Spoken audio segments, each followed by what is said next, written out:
ಎಲ್ಲರಿಗೂ ನಮಸ್ಕಾರ. ರಶ್ಮಿ ಧ್ವನಿ ಕನ್ನಡ ಯೂಟ್ಯೂಬ್ ಚಾನಲ್ಗೆ ಎಲ್ಲರಿಗೂ ಸ್ವಾಗತ. ನನ್ನೆಲ್ಲ ಆತ್ಮೀಯ ಪ್ರೀತಿಯ 8ನೇ ತರಗತಿಯ ಮುದ್ದು ಮಕ್ಕಳೇ, ಈ ದಿನದ ಕನ್ನಡ ತರಗತಿಗೆ ನಿಮ್ಮೆಲ್ಲರಿಗೂ ಸ್ವಾಗತ. ಮಕ್ಕಳೇ, ನಾವು ಇಂದಿನ ತರಗತಿಯಲ್ಲಿ 8ನೇ ತರಗತಿಯ ಕನ್ನಡ ಭಾಷಾ ಪಠ್ಯಪುಸ್ತಕದಲ್ಲಿ ಬರ್ತಕ್ಕಂತಹ ಭಾಗ 1ರಲ್ಲಿ ಇರುವಂತಹ ಪಾಠ ಮಗ್ಗದ ಸಾಹೇಬ ಅನ್ನುವಂತಹ ಮೊದಲನೇ ಗದ್ಯ ಭಾಗವನ್ನು ನೋಡ್ತಾ ಇದ್ವಿ. ಇಂದು ಮುಂದುವರೆದಂತಹ ಭಾಗವನ್ನು ನೋಡೋಣ. ನೋಡಿ, ಕಳೆದ ದಿನ ತರಗತಿಯಲ್ಲಿ ಇದ್ದು ನಾವು ಕವಿಗಳ ಪರಿಚಯವನ್ನು ನೋಡ್ಕೊಂಡಿದ್ವಿ. ಆಶಯ ಭಾಗ, ಕವಿಯ ಪರಿಚಯ, ಆಮೇಲೆ ಪದಗಳ ಅರ್ಥ, ಸಾರಾಂಶ ಎಲ್ಲವನ್ನು ಕೂಡ ಟಿಪ್ಪಣಿಗೆ ಕೊಟ್ಟಿರ್ತಕ್ಕಂಥದ್ದನ್ನು ಕೂಡ ನಾವು ನೋಡಿದ್ವಿ, ಹೌದಾ? ಇಂದಿನ ತರಗತಿಯಲ್ಲಿ ಏನು ಮಾಡೋಣ, ಈ ಪಾಠದ ಮುಂದುವರೆದಂತಹ ಭಾಗವನ್ನು ನಾವು ನೋಡೋಣ. ಬನ್ನಿ, ಪಾಠವನ್ನು ಸ್ಟಾರ್ಟ್ ಮಾಡೋಣವೇ. ಗದ್ಯ ಭಾಗ 1, ಮಗ್ಗದ ಸಾಹೇಬ, ಬಾಗಲೂಡಿ ದೇವರಾಯ.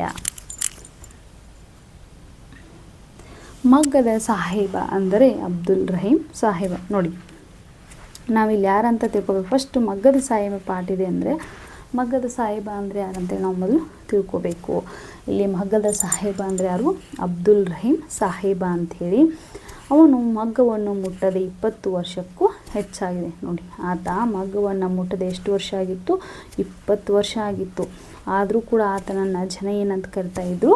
ಮಗ್ಗದ ಸಾಹೇಬ ಅಂತ ಕರಿತಾಯಿದ್ರು. ಯಾಕಂದರೆ ಆದರೂ ಅವನನ್ನು ಮಗ್ಗದ ಸಾಹೇಬನೆಂದೇ ಕರೆಯುವುದು ವಾಡಿಕೆ. ನೋಡಿ, ಮಗ್ಗವನ್ನು ಮುಟ್ಟದೆ ಆತ 20 ವರ್ಷ ಆದರೂ ಕೂಡ ಜನ ಅವನನ್ನು ಮಗ್ಗದ ಸಾಹೇಬ ಅಂತಲೇ ಕರಿತಾಯಿದ್ರು.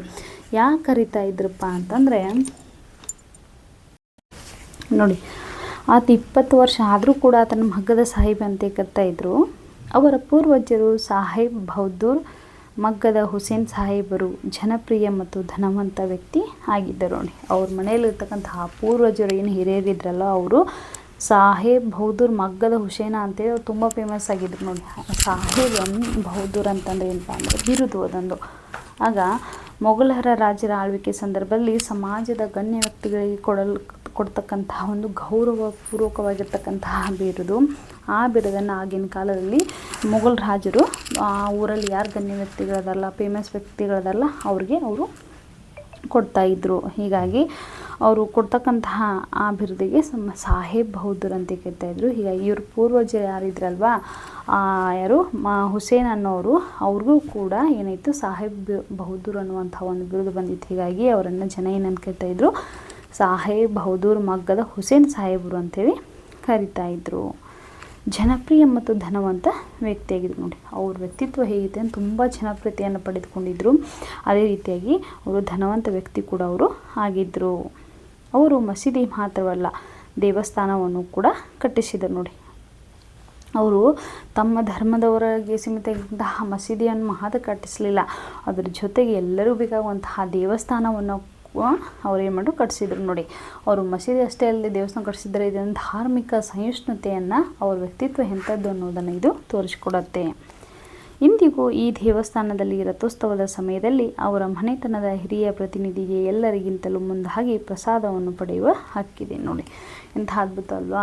ಅವರು ದೇವಸ್ಥಾನವನ್ನು ಕಟ್ಟಿಸಿದ್ದರಿಂದ ಪ್ರತಿ ವರ್ಷ ಏನು ಜಾತ್ರೆ ಅಂದರೆ ರಥೋತ್ಸವ ಏನು ನಡೀತಿತ್ತಲ್ಲ, ಜಾತ್ರೆ ಸಮಯದಲ್ಲಿ ರಥೋತ್ಸವ ನಡೆದ ಸಂದರ್ಭದಲ್ಲಿ ಅವ್ರ ಮನೆತನದ ಹಿರಿಯ ವ್ಯಕ್ತಿ ಯಾರಿದ್ರಲ್ಲ, ಆ ವ್ಯಕ್ತಿಗೆ ಹೋಗಿ ಪ್ರಸಾದವನ್ನು ಪಡೆದುಕೊಳ್ಳುವಂತಹ ಒಂದು ಸಂಪೂರ್ಣ ಹಕ್ಕನ್ನು, ಸ್ವಾತಂತ್ರ್ಯವನ್ನು ಆ ಊರಿನ ಪರವಾಗಿ, ಆ ಗ್ರಾಮದ ಪರವಾಗಿ ಅವರು ಪಡೆದುಕೊಂಡಿದ್ದರು. ನೋಡಿ, ಸಿಂಪಲ್ ಮಕ್ಕಳೇ, ಈ ಫಸ್ಟ್ ಪ್ಯಾರಾದಲ್ಲಿ ಏನಿದೆ, ಮಗ್ಗದ ಸಾಹೇಬ ಅಂದರೆ ಯಾರು? ಅಬ್ದುಲ್ ರಹೀಂ ಸಾಹೇಬ. ಆತ 20 ವರ್ಷ ಆಗಿತ್ತು ಮಗ್ಗವನ್ನು ಬಿಟ್ಟು. ಅದಾದಮೇಲೆ ಆತನಿಗೆ ಅಷ್ಟೊಂದು 20 ವರ್ಷ ಆದರೂ ಕೂಡ ಜನ ಏನು ಕರ್ತಿದ್ರು, ಅದನ್ನು ಮಗ್ಗದ ಸಾಹೇಬ ಅಂತ ಕರ್ತಾರೆ. ಅದಕ್ಕೆ ಕಾರಣ ಅವ್ರ ಪೂರ್ವಜರು ಮಾಡಿರ್ತಕ್ಕಂಥ ಒಂದು ಧಾರ್ಮಿಕ ಸಹಿಷ್ಣುತೆಯಿಂದಾಗಿ ಅವರು ದೇವಸ್ಥಾನವನ್ನು ಕೂಡ ಕಟ್ಟಿಸಿದರು, ಮಸೀದಿಗಳನ್ನು ಕಟ್ಟಿಸಿದ್ರು. ಹೀಗಾಗಿ ಪ್ರತಿ ವರ್ಷ ಆ ದೇವಸ್ಥಾನ ಏನು ಜಾತ್ರೆ ನಡೀತಿತ್ತಲ್ವ, ಹೀಗಾಗಿ ಆ ಜಾತ್ರೆ ನಡೆಯುವಂಥ ಸಂದರ್ಭದಲ್ಲಿ ಅಥವಾ ರಥೋತ್ಸವ ನಡೆಯುವಂಥ ಸಂದರ್ಭದಲ್ಲಿ ಆ ಮನೆಯ ಹಿರಿಯ ವ್ಯಕ್ತಿ ಹೋಗಿ ಅಲ್ಲಿ ಪ್ರಸಾದವನ್ನು ಪಡೆದುಕೊಳ್ಳುವಂಥ ಸಂಪೂರ್ಣ ಸ್ವಾತಂತ್ರ್ಯವನ್ನು, ಸಂಪೂರ್ಣ ಹಕ್ಕನ್ನು ಅವರು ಪಡೆದುಕೊಂಡಿದ್ದರು. ನೋಡಿ, ಅರ್ಥ ಆಯ್ತಲ್ವಾ? ಇಂತಹ ಸಂಪ್ರದಾಯ ಪದ್ಧತಿಗಳು ಇಂದಿಗೂ ಕರ್ನಾಟಕದಲ್ಲಿ ನಡೀತಿವೆ. ನೋಡಿ, ನಮ್ಮ ಕರ್ನಾಟಕದಲ್ಲಿ ಇಂಥ ಪದ್ಧತಿಗಳು ನಿನ್ನೆ ಮೊನ್ನೆ ಇದಿಲ್ಲ, ಪೂರ್ವಜರ ಕಾಲದಲ್ಲೂ ಕೂಡ ಹಿಂದೂ ಮುಸಲ್ಮಾನರ ಬಾಂಧವ್ಯತೆ ತುಂಬ ಅದ್ಭುತವಾಗಿ ನಡೆದು ಬಂದಂತಹ ಹಿಸ್ಟ್ರಿಯನ್ನು ನೀವು ನೋಡಿರ್ಬೋದು. ಒಬ್ಬರಿಗೊಬ್ಬರು ಆಗುವಂಥದ್ದಾಗಿರ್ಬೋದು, ದೇವಸ್ಥಾನ ಕಟ್ಟಿಸಿಕೊಡುವಂತಾಗಿರ್ಬೋದು, ಭಾವೈಕ್ಯತೆಯನ್ನು ತೋರಿಸುವುದಾಗಿರ್ಬೋದು, ಧಾರ್ಮಿಕ ಸಹಿಷ್ಣುತೆಯನ್ನು ಎತ್ತಿ ಹಿಡಿಯುವುದಾಗಿರ್ಬೋದು. ನಮ್ಮ ಕರ್ನಾಟಕದಲ್ಲಿ ಹಲವಾರು ಉದಾಹರಣೆಗಳನ್ನು ನೀವು ಕೇಳೇ ಇರ್ತೀರ. ಇದರಿಂದ ಪೂರ್ವಜರಲ್ಲಿ ಎಂತಹ ಘನತೆ, ಸದಾಚಾರಗಳು, ಸದ್ಭಾವನೆಗಳು ಇದ್ದವು ಎಂದು ತಿಳಿಯುವುದು. ನೋಡಿ, ನಾವು ಹಿಂದಿನ ಕಾಲದಲ್ಲಿರ್ತಕ್ಕಂತಹ ಕರ್ನಾಟಕದಲ್ಲಿ ನಡೆದಂತಹ ಇತಿಹಾಸಕಾರರ ಒಂದು ದಾರಿಯನ್ನು ನಾವು ನೋಡಿದಾಗ ಎಂತಹ ಘನತೆ ಇತ್ತು, ಅವರಲ್ಲಿ ಒಳ್ಳೆಯ ಸದಾಚಾರ, ಸದ್ಭಾವನೆಗಳಿದ್ವು, ಆಮೇಲೆ ಒಳ್ಳೆಯ ಮನೋಭಾವನೆಗಳಾಗಿರ್ಬೋದು, ಅವರ ಆಲೋಚನೆಗಳಿದ್ದವು, ಹೇಗಿದ್ದವು ಅನ್ನೋದು ನಮಗೆ ತಿಳಿಲಿಕ್ಕೆ ಸಹಾಯ ಆಗುತ್ತೆ. ಉದಾಹರಣೆಗೆ, ನನ್ನದೇ ಹುಟ್ಟೂರಿನ ಪಕ್ಕದಲ್ಲಿ ಮುಸಲ್ಮಾನರ ವಸತಿ ಇದೆ. ಇಲ್ಲಿ ನೋಡಿ, ನನ್ನದೇ ಅಂತಂದರೆ ಇಲ್ಲಿ ಬಾಗಲೋಡಿ ದೇವರಾಯರು, ಹೌದಾ, ಅವ್ರ ಮನೆತನದ ಬಗ್ಗೆ ಹೇಳ್ತಾ ಇದ್ದಾರೆ. ಅವ್ರು ಏನು ಹೇಳ್ತಾ ಇದ್ದಾರೆ, ನನ್ನ ಹುಟ್ಟೂರು ಏನು, ಅವ್ರು ಹುಟ್ಟಿರ್ತಕ್ಕಂಥ ಊರು ಇದೆಯಲ್ಲ, ಆ ಊರಲ್ಲಿ ಒಂದು ಮುಸಲ್ಮಾನರ ಒಂದು ವಸತಿ ಐತಿ, ಅದರೊಳಗೆ ಒಂದು ಪವಿತ್ರ ಸ್ಥಾನವಿದೆ. ನೋಡಿ, ಅದರೊಳಗೆ ಒಂದು ಪವಿತ್ರವಾಗಿರ್ತಕ್ಕಂಥ ಒಂದು ಸ್ಥಾನ ಇದೆ. ಅಲ್ಲಿ ಉರ್ಸ್ ಎಂಬ ಮುಸಲ್ಮಾನರ ಧಾರ್ಮಿಕ ಉತ್ಸವದ ಕಾಲದಲ್ಲಿ ನಮ್ಮ ಮನೆತನದ ಒಬ್ಬ ಪ್ರತಿನಿಧಿ ಇದ್ದೇ ಇರಬೇಕೆಂಬ ಸಂಪ್ರದಾಯ ಇತ್ತು. ನೋಡಿ, ಈ ಬಾಗಲೋಡಿ ದೇವರಾಯರ ಕವಿಗಳ ಏನು ಮನೆತನ ಇತ್ತಲ್ಲ, ಆ ಮನೆತನದ ಒಬ್ಬರು ಪ್ರತಿನಿಧಿಗಳು ಯಾವಾಗಲೂ ಉರ್ಸ್ ಅನ್ನುವಂಥ ಒಂದು ಮುಸ್ಲಿಮರು ನಡೆಸ್ತಕ್ಕಂತಹ ಒಂದು ಸಾಧುಗಳ ಪುಣ್ಯತಿಥಿ ಅಂತ ಕರಿತೀವಿ, ಅಥವಾ ಅದೊಂದು ಅವ್ರು ನಡೆಸ್ತಕ್ಕಂತಹ ಒಂದು ಜಾತ್ರೆ ಅಂತ ಕರಿತೀವಿ. ಇದು ಉತ್ಸವ ನಡೆದಂಥ ಸಂದರ್ಭದಲ್ಲಿ ಈ ಕವಿಗಳ ಮನೆ ಏನಿತ್ತಲ್ವ, ಅವರ ಮನೆತನದಲ್ಲಿರ್ತಕ್ಕಂತಹ ಯಾರಾದರೂ ಒಬ್ಬ ಹೋಗಿ ಆ ಪ್ರತಿನಿಧಿ ಆ ಸಂಪ್ರದಾಯದಲ್ಲಿ ಇರಲೇಬೇಕನ್ನುವಂತಹ ಒಂದು ಸಂಪ್ರದಾಯ ಇತ್ತು ಅಂತೇಳಿ ಕವಿಗಳು ತಮ್ಮ ಮನೆತನದ ಬಗ್ಗೆ, ತಮ್ಮ ಮನೆತನದ ಗೌರವದ ಬಗ್ಗೆ, ಶ್ರೇಷ್ಠತೆ ಬಗ್ಗೆ ಇಲ್ಲಿ ಕೊಂಡಾಡಿದ್ದಾರೆ.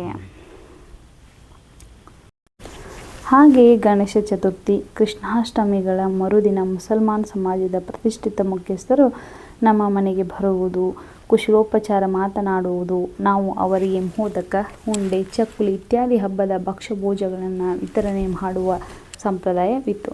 ನೋಡಿ, ಈ ಲೇಖಕರ ಮನೆತನದಲ್ಲಿ ಯಾವ ರೀತಿಯಾದಂಥ ಸಂಪ್ರದಾಯ ಇತ್ತಂದರೆ, ನಾವು ಹಬ್ಬಗಳನ್ನ ಆಚರಣೆ ಮಾಡ್ತೀವಿ. ಅವು ಗಣೇಶ ಚತುರ್ಥಿ ಆಗಿರ್ಬೋದು, ಕೃಷ್ಣಾಷ್ಟಮಿ ಆಗಿರ್ಬೋದು.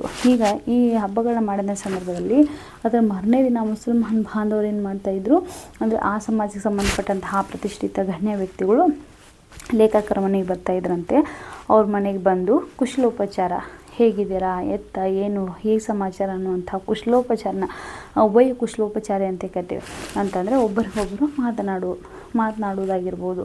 ಇಂತಹ ಮಾಡುವಾಗ ಅವರಿಗೆ ಮೋದಕ, ಮನೆಯಲ್ಲಿ ಮಾಡಿರ್ತಕ್ಕಂಥ ಹಬ್ಬ ಹರಿದಿನದಲ್ಲಿ ಮಾಡಿರ್ತಕ್ಕಂತಹ ಮೋದಕವನ್ನು, ಉಂಡಿ, ಚೊಕ್ಲೆಗಳನ್ನು ಅವರಿಗೆ ಇತ್ಯಾದಿ ಭಕ್ಷ್ಯ ಭೋಜನಗಳನ್ನು ಕೊಡ್ತಾ ಇದ್ರಂತೆ. ಅದೊಂದು ಸಂಪ್ರದಾಯ ಮೊದಲಿಂದ ನಡೆದುಕೊಂಡು ಬಂದಂತಹ ಸಂಪ್ರದಾಯ ಇತ್ತು ಅಂತ ಹೇಳ್ತಾ ಇದರಲ್ಲಿ ನಮ್ಮ ಲೇಖಕರು. ಒಂದು ಬಾರಿ ನಮ್ಮ ತಾಯಿ ಕಾಯಿಲೆ ಬಿದ್ದ ಕಾರಣ ತಂದೆಯವರು ಅಂಗಡಿಯಿಂದ ಲಡ್ಡುಗಳನ್ನು ಕೊಟ್ಟಿದ್ದಕ್ಕೆ ಅವರಿಗೆ ಬಹಳ ಸಿಟ್ಟು ಬಂತು. ನೋಡಿ, ಒಂದು ಸಲ ಏನಾಯಿತು ಅಂದರೆ, ಲೇಖಕರ ತಾಯಿಗೆ ಹುಷಾರಿರಲಿಲ್ಲ. ಆಗ ಅವ್ರು ಹುಷಾರು ತಪ್ಪಿದ ತಕ್ಷಣ ಅವ್ರ ಮನೆಯಲ್ಲಿ ಎಲ್ಲ ರೀತಿಯಂಥ ಮೋದಕ ಆಗಿರ್ಬೋದು, ಉಂಡಿ ಚಕ್ಕಲಿಯನ್ನು ಮಾಡಲಿಕ್ಕೆ ಆಗಲಿಲ್ಲ.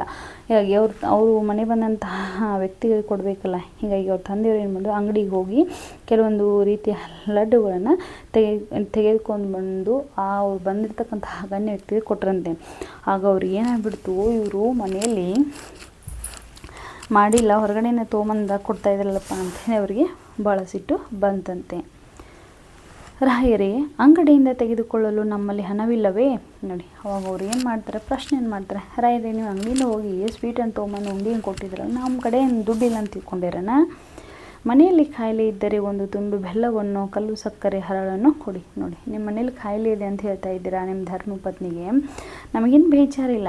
ಕಾಯಿಲೆ ಇದೆ ಅಂತ ಹೇಳಿದ್ರೆ ನೀವು ಮನೇಲಿದೆ ಅಂತ ಒಂದು ತುಂಡು ಬೆಲ್ಲವನ್ನಾಗಿರ್ಬೋದು ಅಥವಾ ಕಲ್ಲು ಸಕ್ಕರೆನಾಗಿರ್ಬೋದು, ಅಥವಾ ಒಂದು ಯಾವುದಾದ್ರು ಹರಳನ್ನು ಕೊಡಿ, ಅಷ್ಟೇ ಸಾಕು.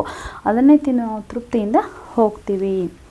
ನಿಮ್ಮ ಹಬ್ಬದ ಪೂಜೆಯ ಪ್ರಸಾದವನ್ನು ನಾವು ತೆಗೆದುಕೊಳ್ಳುವುದು ತಲಾಂತರದಿಂದ ಬಂದ ಹಳೆಯ ಸಂಪ್ರದಾಯ. ನೋಡಿ, ನಿಮ್ಮ ಮನೆಯಲ್ಲಿ ಮಾಡ್ತಕ್ಕಂಥ ಈ ಹಬ್ಬದ ಹರಿದಿನ ಪೂಜೆಯನ್ನು ಮಾಡಿದ ತಕ್ಷಣ ನೀವೇನು ನಮಗೆ ಪ್ರಸಾದ ಕೊಡ್ತಿರಲ್ಲ, ನೀವು ಮಾಡಿದ ಅದನ್ನು ನೀವು ಕೊಟ್ಟರೆ ನಮಗೆ ಇನ್ನೂ ಇದಿಲ್ಲ, ತಲಾಂತರಗಳಿಂದ ಬಂದಿರತಕ್ಕಂಥ ಒಂದು ಸಂಪ್ರದಾಯ ಐತಿ. ಅಂಗಡಿಯ ಮಿಠಾಯಿಯ ಪ್ರಸಾದವೆಂದು ಕೊಡುವುದು ಸರಿಯೇ ಎಂದು ಕೇಳಿಯೇ ಬಿಟ್ಟಿದ್ದು. ನೋಡಿ, ನೀವು ಅಂಗಡಿ ಪ್ರಸಾದ ಕೊಡ್ತಾ ಇದ್ರಲ್ಲ, ಇದು ಎಷ್ಟರ ಮಟ್ಟಿಗೆ ಸರಿ, ಇದು ಪ್ರಸಾದ ಅಂತ ಹೇಗೆ ಕೊಡ್ತಾ ಇದ್ರಿ, ಇದು ನಿಮಗೆ ಅದು ಸರಿ ಅನಿಸುತ್ತಾ ಅಂಥೇಳಿ ಅವರು ಲೇಖಕರ ತಂದೆಯವರನ್ನು ಅಲ್ಲಿ ಪ್ರಶ್ನೆಯನ್ನು ಮಾಡ್ತಾರೆ.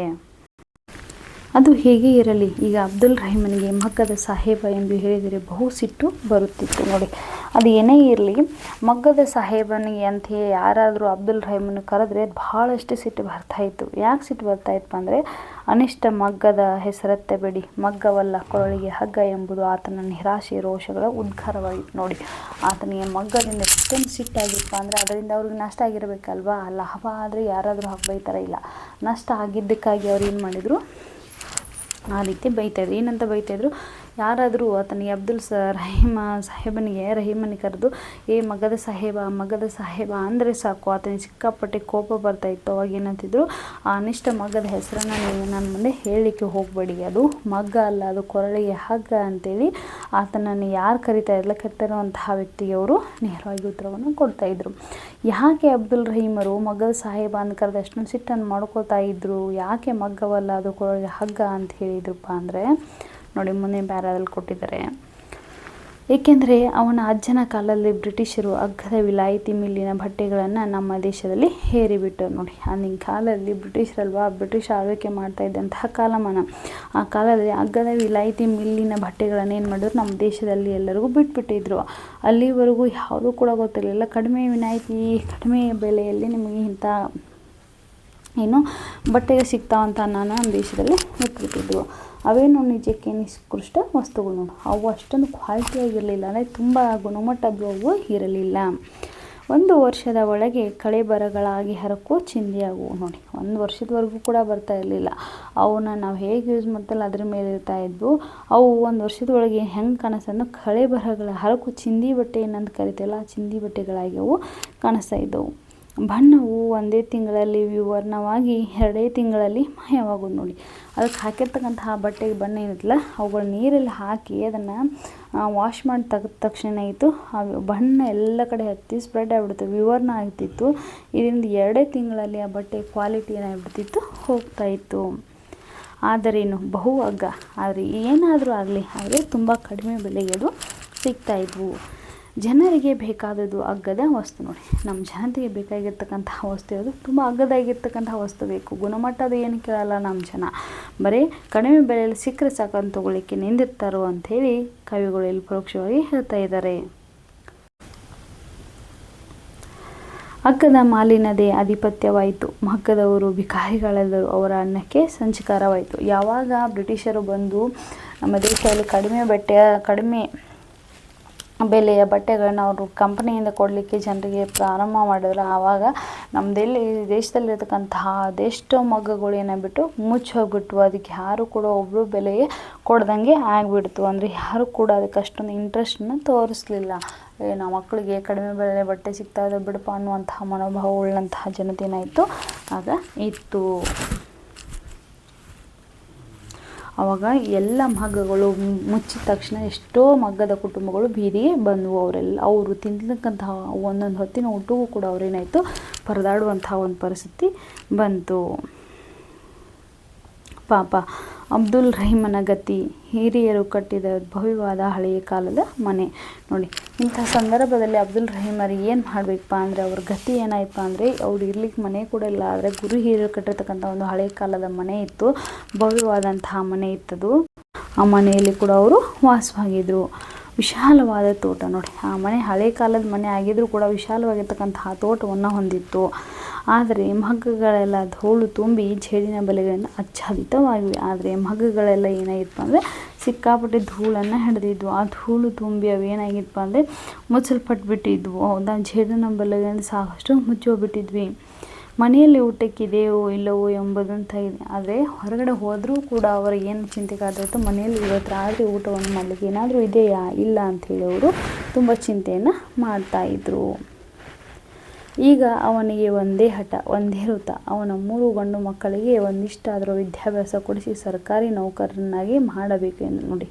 ಇಂತಹ ಕಠಿಣ ಪರಿಸ್ಥಿತಿಯಲ್ಲೂ ಕೂಡ ಅವ್ರ ಮನೋಧೈರ್ಯ ಹೇಗಿತ್ತು ಅಂದರೆ ಹೇಳ್ತಿರೋದು, ಅವ್ರನ್ನ ಹೇಳ್ತಾರೆ, ಅವ್ರಿಗೆ ಒಂದೇ ಹಠ ಆಗಿತ್ತು. ಏನಂತ, ಅವ್ರಿಗಿರ್ತಕ್ಕಂತಹ 3 ಗಂಡು ಮಕ್ಕಳನ್ನ ಚೆನ್ನಾಗಿ ಓದಿಸ್ಬೇಕು, ಓದಿದ ಮೇಲೆ ಅವರಿಗೆ ಚೆನ್ನಾಗಿ ನೌಕರಿಯನ್ನು ಕೊಡಿಸ್ಬೇಕು ಅನ್ನುವಂಥ ಒಂದು ಹಠವನ್ನು ಉಳ್ಳಂತಹ ವ್ಯಕ್ತಿತ್ವ ಅವ್ರದ್ದು ಆಗಿತ್ತು. ಅಭಿಷ್ಟ ಅಂದರೆ ಬಯಸಿದ್ದು ಅಂತ ಅರ್ಥ.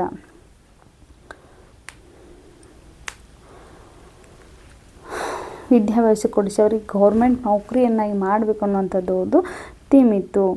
ಅಂತೆ ಇಬ್ಬರು ಮಕ್ಕಳು ವಿಧೇಯರಾಗಿ ಅವನ ಅಭಿಷ್ಟವನ್ನು ನೆರವೇರಿಸಿದರು. ನೋಡಿ, ಅವಾಗ ಇಬ್ಬರು ಮಕ್ಕಳು ಏನು ಮಾಡಿದ್ಪ, ಅಭಿಷ್ಟ ಅಂದರೆ ಹೇಳಿದ್ನಲ್ವಾ, ಬಯಸಿದ್ದು ಅಂತೆ ಅರ್ಥ. ಅವರು ಏನು ಮಾಡಿಬಿಟ್ರು, ಅದೇ ರೀತಿಯಾಗಿ ಅವ್ರು ಏನು ಹೇಳಿದ್ರಲ್ಲ ಅನ್ನುವಂಥ ಮಾಹಿತಿಯನ್ನು ಕನ್ವೆ ಆದ ತಕ್ಷಣ ಅವ್ರ ಮೂಲಕ ಸರ್ಕಾರಿ ನೌಕರನ್ನು ಪಡಿಬೇಕನ್ನುವಂಥ ಏನು ಹಂಬಲ ಐತಲ್ಲ, ಹೀಗಾಗಿ ಇಬ್ಬರು ವ್ಯಕ್ತಿಗಳು ಏನಾಯಿದ್ರು, ವಿಧೇಯರಾಗಿ ಅವರ ಅಭಿಷ್ಟವನ್ನು ಅಂದ್ರೆ ಅವರು ಅಂತ ಕರಿತೀವಿ ಬಯಸಿದ್ದು ಅವ್ರಿಗೆ ಸಿಕ್ತು. ಒಬ್ಬ ಸರ್ಕಾರಿ ಕಚೇರಿಯಲ್ಲಿ ಗುಮಾಸ್ತನಾದ. ಅದರಲ್ಲಿ 3 ಜನ ಗಂಡ್ಮಕ್ಳು ಇದ್ರಲ್ವಾ, ಆ 3ರಲ್ಲಿ ಒಬ್ಬ ಏನಿದೆ ಸರ್ಕಾರಿ ಆಫೀಸ್ ಒಳಗೆ ಕಚೇರಿ ಒಳಗೆ ಕಾರ್ಯಾಲಯದಲ್ಲಿ ಒಬ್ಬ ಗುಮಾಸ್ತನಾಗಿ ಸೇರಿಕೊಂಡ. ಇನ್ನೊಬ್ಬ ಪೋಸ್ಟ್ ಮಾಸ್ತನಾದ. ಒಬ್ಬ ಗುಮಾಸ್ತನಾಗಿ ನೇಮಕಗೊಂಡ್ರೆ ಇನ್ನೊಬ್ಬ ಏನಾಗಿದ್ದ ಪೋಸ್ಟ್ ಮಾಸ್ಟ್ರು ಆಗಿದ್ದ. ಕೊನೆಯ ಮಗ ಕರೀಮ್ನಿಂದ ಬಹಳ ನಿರಾಸೆ ಉಂಟಾಯಿತು. ಕೊನೆಯ ಮಗನೂ ಕೂಡ ಏನಾದರೂ ಒಂದು ನೌಕರಿಯನ್ನು ಹಿಡಿತಾನೋ, ಗೌರ್ಮೆಂಟ್ ನೌಕರಿ ಸರ್ವೆಂಟ್ ಆಗ್ತಾನಂತ ತುಂಬ ಕನಸನ್ನು ಕಂಡಿದ್ರು ಅಬ್ದುಲ್ ರಹೀಮ್. ಕಾರಣ ಆಯಿತು, ಕರೀಮನ್ನು ಏನು ಮಾಡಿಬಿಟ್ಟ, ಪಾಠದಲ್ಲಿ ಇವ್ರು ಏನು ಮಾಡಿಬಿಟ್ರು, ಆತನಿಂದ ಭಾಳಷ್ಟು ನಿರಾಸೆ ಅವನ ತಂದೆಗೆ ಆಯಿತು. ಕರೀಮ್ ಆಟದಲ್ಲೂ ಪಾಠದಲ್ಲೂ ಬಹು ಚುರುಕು. ಆದರೆ ಕರೀಮನ ವ್ಯಕ್ತಿತ್ವ ಹೇಗಿತ್ತು ನೋಡಿ, ಆತ ಪಾಠದಲ್ಲೂ ಕೂಡ ತುಂಬ ಸ್ಪೀಡಾಗಿದ್ದ, ಆಟದಲ್ಲೂ ಕೂಡ ಅಷ್ಟೇ ಸ್ಪೀಡಾಗಿದ್ದ. ಬುದ್ಧಿವಂತ ವ್ಯಕ್ತಿಯಾಗಿದ್ದ. ಹಸನ್ಮುಖ, ಯಾವಾಗಲೂ ನಗು ಮುಖದಿಂದ ಇರುವವನು. ಎಲ್ಲರಿಗೂ ಬೇಕಾದವನು ಯಾರಾಗಿದ್ದರೂ ಈತ ಆಗಿದ್ದ. ಆದರೆ ಏನೋ ಕಾರಣದಿಂದ ಅವನಿಗೆ ಅನಿಷ್ಟ. ಮಗ್ಗದಲ್ಲಿ ಬಹಳ ಅಭಿರುಚಿ. ಮನೆಯಲ್ಲಾದರೂ ಮಗ್ಗವನ್ನು ಮುಟ್ಟಲು ತಂದೆ ಬಿಡುತ್ತಿರಲಿಲ್ಲ. ಆದರೆ ಮಗನ ಗ್ರಹಚಾರ ಎನ್ನಿ, ಶಾಲೆಯಲ್ಲಿಯೇ ಮಗ್ಗ ಉದ್ಭವಿಸಬೇಕೇ. ನೋಡಿ, ಯಾವಾಗಲೂ ಅವ್ರ ತಂದೆ ಅಬ್ದುಲ್ ಕರೀಮ್ ಏನು ಮಾಡಿ ಬೈತಾಯಿದ್ರು, ಇದು ಮಗ್ಗ ಅಲ್ಲ, ಕೊರಳಿ ಹಗ್ಗ, ಇದು ನಂಗೆ ಇಷ್ಟ ಇಲ್ಲ, ಇದೊಂದು ಅನಿಷ್ಟ ವಿನಾಶ ಅಂತೇಳೆಲ್ಲ ಬೈತಾಯಿದ್ರಲ್ವ. ಅಂತಹ ವ್ಯಕ್ತಿಯ ಮಗನಾಗಿರ್ತಕ್ಕಂತಹ ಈ ಕರೀಮನಿಗೆ ಮಗ್ಗ ಅಂದರೆ ತುಂಬ ಪ್ರೀತಿ. ಮನೆಯಲ್ಲಿ ಆತ ಮಗ್ಗವನ್ನು ಹಿಡ್ಕೊಂಡು ಅದನ್ನೇ ಕೆಲಸ ಮಾಡೋಕ್ಕಾದ್ರೆ ಎಲ್ಲಿ ಆತ ಓದಲಿಕ್ಕೆ ತೊಂದರೆ ಆಗ್ತೈತೆ ಅಂತ ಹೇಳಿ ತಂದೆ ಏನು ಮಾಡಿದ್ರು, ಆತನ ಮಗ್ಗವನ್ನು ಹಿಡಲಿಕ್ಕೂ ಕೂಡ ಬಿಡ್ತಾ ಇಲ್ಲ. ಆದರೆ ಮಗನಿಗೆ ಮಗ್ಗದಲ್ಲಿ ಇವರು ತುಂಬ ಆಸಕ್ತಿ ಅಂದರೆ ಅಭಿರುಚಿ ಅಂತ ಕರೀತೀವಿ, ಇಂಟ್ರೆಸ್ಟ್. ಹೀಗಾಗಿ ಮನೆಯಲ್ಲಾದರೂ ಮಗ್ಗವನ್ನು ಮುಟ್ಲಿಕ್ಕೆ ನಮ್ಮ ತಂದೆ ಬಿಡ್ತಾ ಇಲ್ಲ. ಆದರೆ ಮಗನ ಗ್ರಹಚಾರ ಏನೋ ಗೊತ್ತಿಲ್ಲ, ಮಗ ಇರ್ತಕ್ಕಂತಹ ಒಂದು ವಾತಾವರಣ ಅಥವಾ ಆತನ ಗ್ರಹಚಾರನೇ ಸರಿ ಇಲ್ಲ ಅಷ್ಟಂತೆ ಅಂದ್ಕೊಂಡು ಹೋಗ್ತಾರೆ. ಶಾಲೆ ಒಳಗನ ಮಗ್ಗ ಅಂದರೆ ಶಾಲೆ ಒಳಗನ ಮಗ್ಗ ಬಂದುಬಿಟ್ವು. ಅವಾಗ ಯಾಕಪ್ಪ ಅಂತಂದರೆ ಇವ್ರ ತಾಯಿ ಮಗ್ಗವನ್ನು ಹಿಡಲಿಕ್ಕೆ ಅವಕಾಶನೂ ಕೊಡ್ತಾಯಿಲ್ಲ ಮನೆಯಲ್ಲಿ ಈತನ ತಂದೆ ತಾಯಿ. ಅವಾಗ ಏನಾಗಿತ್ತಪ್ಪ ಅಂತಂದರೆ ಅವಾಗ ಶಾಲೆಯಲ್ಲಿ ಮಗ್ಗ ಉದ್ಭವಿಸಿದರು ಅಂತ ಹೇಳ್ತಾರೆ. ಮಕ್ಕಳೇ, ಇಲ್ಲಿಯವರೆಗೆ ನಾವು ಏನೇನು ತರಗತಿಯಲ್ಲಿ ನೋಡೋಣ, ನಾಳೆ ಮುಂದುವರೆದಂತಹ ಭಾಗವನ್ನು ನಾಳೆ ದಿನ ತರಗತಿಯಲ್ಲಿ ನೋಡೋಣ ಅಂತ ಹೇಳ್ತಾ ನಾನು ತರಗತಿಯನ್ನು ವಿರಾಮ ನೀಡ್ತಾ ಇದ್ದೀನಿ. ಎಲ್ಲರಿಗೂ ನಮಸ್ಕಾರ.